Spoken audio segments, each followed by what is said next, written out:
Well, hello everyone, and you join us here today to go back down memory lane a little bit. You might remember we ranked some brands recently, and we picked 12 of them from the top list of Watchfinder watches, and you guys said, but you've missed out. Insert brand here. So we have gone down through your comments and picked out those brands, and we are going to add them to our ranking.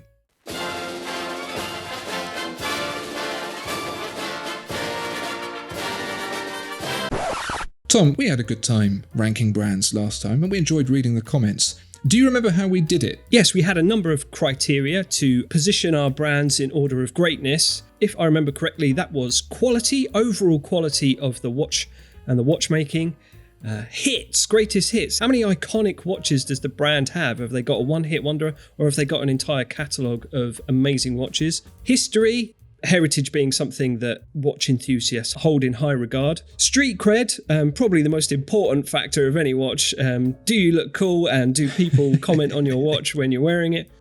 And value, how much bang can you get for your buck?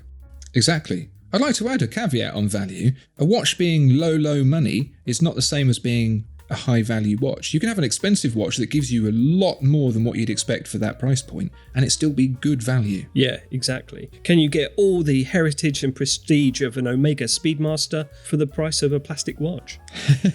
The answer is no.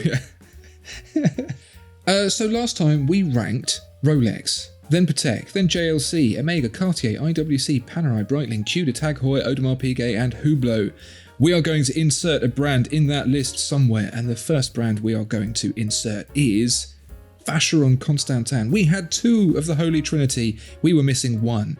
Quality, Tom. Vacheron. There's one answer here. Impeccable watchmaking, all across the board. Without doubt, of the mainstream, if you can call them such a thing, brands, the ones we've all heard of, Vacheron is well up there. They made the most complicated pocket watch of all time. The 57-260, which had 57 complications to celebrate the 260th anniversary of the brand. No doubting that quality there. Hits. Overseas, that's one, isn't it? That's a hit. 222. Yeah, Overseas and 222. Those are two great hits. Both very similar. Yeah. History. Vacheron Constantin is one of the oldest brands out there. You mentioned 260 years a moment ago. Yeah, that's a long time. They've got all the history. They, not just from a watchmaking perspective, but also from an artisanal perspective. Some of the le cabanetier, like the métier d'art, as they call it, the artistic pieces they have made are just phenomenal. Street cred.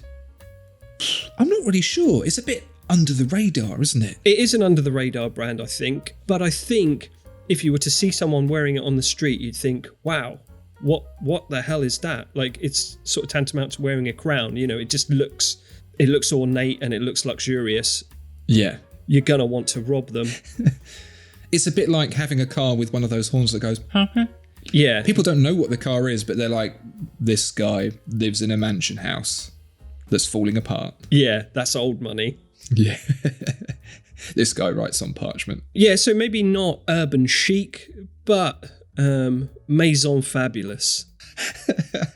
If they don't put that into a campaign, I don't know what the world's coming to. Maison fabulous. And value, Tom. I wouldn't say that Vacheron necessarily presents good value in the idea that you would go to them to get a bang for the buck, except in one case. Yeah, the Vacheron 56. Yeah, this was a watch that we stumbled upon in a previous episode. I think it's about £10,000, but which sounds a lot, but for a Vacheron, that's a great entry level into high level, prestigious, complicated watch brand. So where do we put Vacheron? Above JLC? Below Patek Philippe? Above Patek Philippe? Above Rolex? Below Hublot? What do you think about this? I'm going to say above JLC, just because the quality is a bit higher. It's been around for ages. But a little bit below Patek Philippe, because Patek Philippe just has that little extra bit of street cred. Yeah, sure, you could argue that Patek and VC do very similar things, but Patek just has a little bit more fame. Exactly. In the same vein as Vacheron, we've got Breguet. Now, Breguet, another really old brand, inventor of the tourbillon of all things, did, I think, the first automatic watch. But No one seems to have heard of them. Their catalogue is a little bit messy, and when I look through it, there aren't too many things that I actually go, oh, I'd want that. I want them, but I don't want them. Does that make sense? Yeah. Their timepieces are very ornate and sort of classical looking, aren't they? But, again, impeccable. No hits that I can think of. Yeah, you won't find any steel sports stunners here. They're all very dressy. They score incredibly high on quality and history, but hit street cred and value, barely tickling the chart. How high does that get it, do you think? Above Cartier? Below Cartier? Above Omega? I almost want to drop it in under Tudor. Oh, let's do it. I don't think we really finished the first ranking, to be honest, and now we're adding to it. It's going to get messy, but we're going to try our best. Seiko. I mean, value for money. Value for money, of course. One of the best. What are the other things? Quality. I would argue that the quality is also there. They make sturdy, sporty watches for every day. I mean, you can't knock it on quality. Absolutely. And in terms of hits, their watches have nicknames like Tuna Can, Samurai, the Arnie. Exactly. You don't get nicknames until you're the cool kid, which is why I kind of resent the nicknames, because I was never the cool kid in school, Tom. Yeah, well, I'm sure there were nicknames that you didn't know about. So Seiko, I feel like I would expect it to be low in the list, but I want it to be high in the list. They do so much. They're such a good force for the industry and for everyone buying watches. If this were my list, I'd put them right on the top. Oh, damn. Let's do it. You're crazy. I'm putting them at the top, above Rolex. It won't fly with the anoraks. Well, those anoraks are just going to have to deal with it. Seiko at the top. Whoa. Well, you know what's going to happen next, don't you? If we're going to talk about Seiko, we're going to have to talk about its little sister, Grand Seiko. All of those points that we just made about Seiko, plus one. It's not as accessible as Seiko to everyone. The prices are a lot higher, so it loses out in that value aspect. It's still, I think, good value for what you're getting, for the quality of the watches. Hits, you've got the Snowflake, which is just... It's a bit of a poster child now, not just for the brand, but kind of for the watch buyer who wants to buy something different. Yeah, absolutely. And you've got things like the Coda coming out now, which is just, which is almost like a tour de force of watchmaking. They're starting to make waves, and those waves are getting quite big now. Street cred, well, they appeal to people like me. So, I mean, maybe that's where I'll leave that. You know, I think you could probably stick them in the middle of the table, but can we put like a green arrow next to them? Rising. I think I'm going to put Grand Seiko between Cartier and Omega. Sits right with me. Omega, JLC, Vacheron, they're older, they're better known, they have established more things. Grand Seiko still feels like the young kid trying to prove itself. It's doing an awesome job, but it still needs to mature a bit. It still needs to find some of its focus. It makes a lot of different watches. There is so much huge potential. If there were a second tier category for most promising student, it would be bang right up at the top. And we know that Seiko can be at the top because we just put it there, and it's on its way to it. It's exciting to see how this might be re-ranked over the next few years. Cool. From a very new brand to one of the oldest, and still, I think, great value, Longines. Older than Patek Philippe. Beautiful watches. From the master collection with those lovely barleycorn dials and complications, you can get some pretty complex looking watches for not very much. Through to their vintage inspired stuff like the Heritage Diver. There's a lot to like here. I think it's massively underrated. I can't say enough good things about them. Yeah, they've got a huge catalogue of watches. They haven't got that killer piece, but I think all their models are fine. Yes. Everything it does is fine. And for the price that you pay, that's good. What say you about placing Longines between Breguet and Tudor? I say okay. Then it shall be done. Once the cell has been pasted, it cannot be unpasted, Tom. Well, I never did. How about this one, Tom? A Lange Zone. Oh. Which is how it's not said. Expertly made watches, impeccable finishing and attention to detail. Yep. Some of the best watchmaking and finishing out there. They've got the hits, I think, the Saxonia, the fairly recent sporty Odysseus. The triple split. Wow, the triple split, yeah. Just audacious watchmaking. Yeah. History, they founded watchmaking in Germany, pretty much. History doesn't get much better than we did it first. Yeah, that's a great accolade, yeah. Street cred, yeah, another under the radar brand, but again, it's sort of similar to JLC, isn't it? If you know, you know, and if you don't, well, haha, shame on you. Exactly. And value as well. They're not cheap watches, but they typically massively undercut Patek Philippe equivalents and usually give you higher quality for it. So in that cost to benefit ratio, they give you good value for what they're making. Where are we going to put them, Tom? Well, I think they pip Patek, personally. Strong words. When you hold them both, the pushers feel more solid and satisfying. Yeah. I feel like the finishing is 10-20% better. In that regard, I feel like they need to be above Patek. Lange is the 4K to Patek Philippe's 1080p. Sure. Is how I quite literally see it. But then the street cred's not there, so... Oh, and the icons aren't quite so iconic. Maybe just below, above Vacheron. A very close second to Patek Philippe, but really nipping at the heels. Cool. FP Journe, Tom.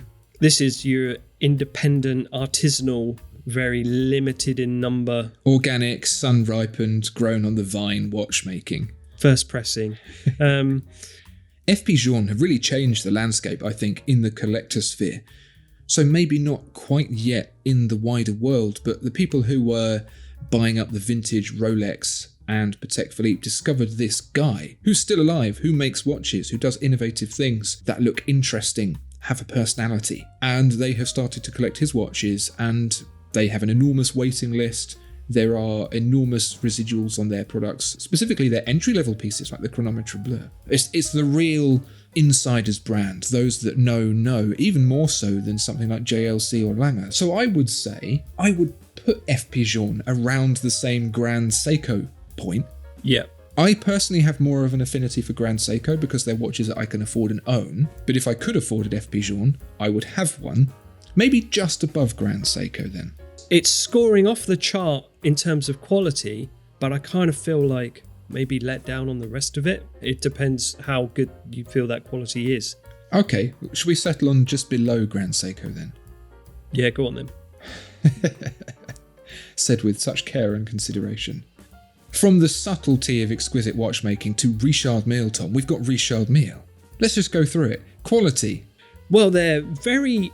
I mean, you could almost say they're over-engineered, aren't they? These are sort of luxury times indestructible. You've got the carbon fibre woven cases that are screwed together and anti-shock absorbing movements floating in the middle. In terms of quality, I think you do give them a tick for that, but it's not sort of quality that we often associate with luxury, I would say. It's more the quality you would associate with a very strong car.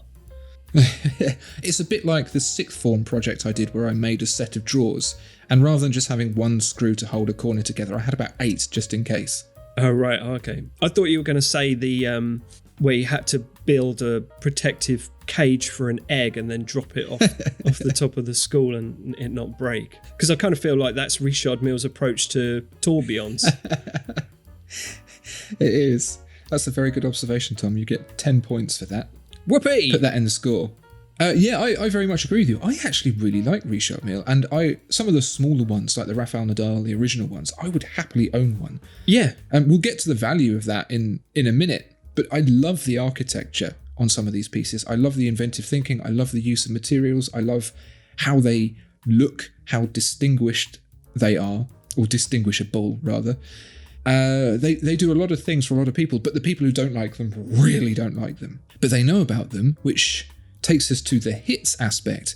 Richard Mille as a brand is a hit. The history is not there, but the visual, how do you go from such a young brand to being this thing that people will pay millions of pounds for?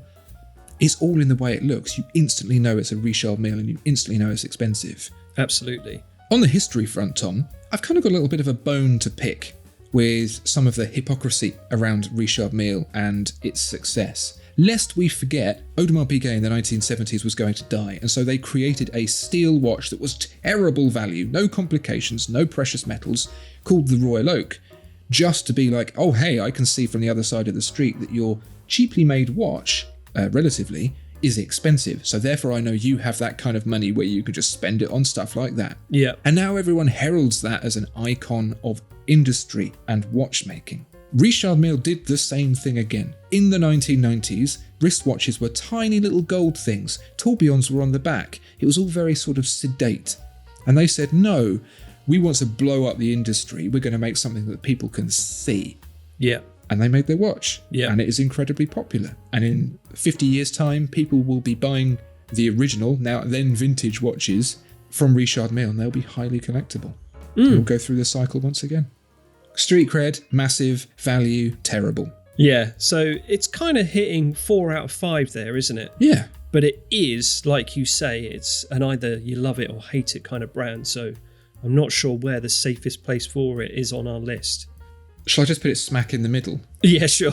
So both parties think we've got it wrong. There it is, between Cartier and IWC. Excellent.